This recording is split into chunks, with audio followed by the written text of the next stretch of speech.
Assalamualaikum warahmatullahi taala wabarakatuh. Alhamdulillah wassalatu wassalamu ala sayyidina Muhammad wa ala alihi washabihi ajmain. Rabbi shrah li sadri wa yassir amri wahlul 'uqdatam min lisani yafqahu qawli. Subhanaka la ilma lana illa ma 'allamtana innaka antal alimul hakim. Allahumma shalli ala sayyidina Muhammad wa ala alihi washabihi wa barik wasallim. Pertama-tama kali marilah kita bersyukur kehadrat Allah Subhanahu Wa Taala kerana dengan limpah kurnianya kita masih lagi hidup dalam lingkungan iman Islam dan ihsan. Dan sama-sama kita sentiasa bertaubat kepada Allah Taala akan segala dosa yang telah kita lakukan sama ada kita sedar ataupun tidak. Pada kali ini saya ingin menyentuh sedikit secara ringkas dalam masa yang singkat tentang apakah yang dinamakan politik. Apakah politik ini tidak ada di dalam Islam? Di dalam Islam, politik ini disebut siasah. Ya, siasah. Dan siasah ini dalam istilahnya ataupun dalam definisinya itu menjaga agama dan mentadbir negara dengannya. Ya. Siasah adalah menjaga agama. Ya, itu menjaga agama jangan dirosakkan ataupun menjaga agama ataupun berjalan dengan agama mengikut garis panduan agama itu sendiri. Dan mentadbir negara dengan agama.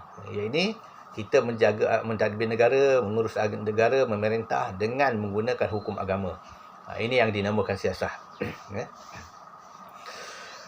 Dan siasah ini termasuk di dalam hukum fiqh Islam. Hukum fiqh Islam. Kerana hukum fiqh itu terdiri daripada ibadah, muamalah, munakahat, jinayah dan siasah. Ya, ibadah iaitu ibadah zahir seperti kita sembahyang, puasa, zakat, haji. Munakahat iaitu nikah kahwin ataupun hukum keluarga. Muamalat iaitu sistem jual beli ataupun perdagangan ataupun ekonomi.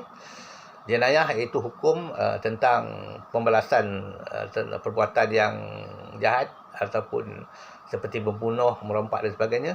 Dan siasah iaitu adalah politik. Ya.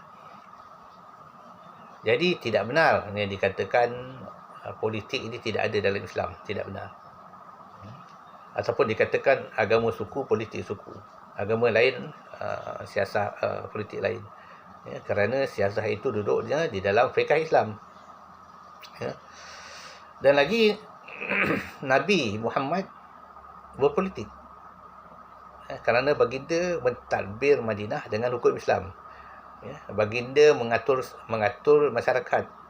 Ya, baginda juga mengatur perhubungan dengan negara luar seperti Rom dan Parsi dan sebagainya. Ya, itulah politik.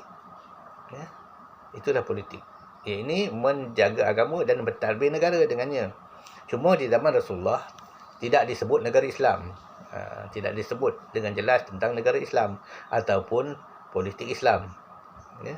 Tetapi isinya ataupun intinya ataupun asasnya adalah Islam. Ya. Jadi dengan sekata lain, politik tetap berada di dalam Islam. Ya. Ia sebahagian daripada elemen fiqh Islam. Ya. Jadi ini hendaklah difaham supaya kita tidak salah menafikan politik tidak ada dalam Islam. Ya. Kerana jika kita menafikan politik itu tidak ada dalam agama Islam, maka ia sama dengan pendapat orang sekular ataupun orientalis. Ya. Kerana mereka mengatakan serahkan agama kepada gereja dan serahkan negara kepada ahli politik. Ini pegangan sekular. Ya. Itu sebab di dalam negara-negara Kristian Barat, agama tidak campur tangan dalam politik. Agama hanya di dalam gereja, ya, di bawah kuasa pendeta. Ya. Jadi ini naklah kita faham supaya kita orang Islam tidak tersalah dalam memahami apakah politik, apakah siasah. Ya. Jadi sekian dulu. Wabillahi taufiq wal hidayah. Assalamualaikum warahmatullahi wabarakatuh.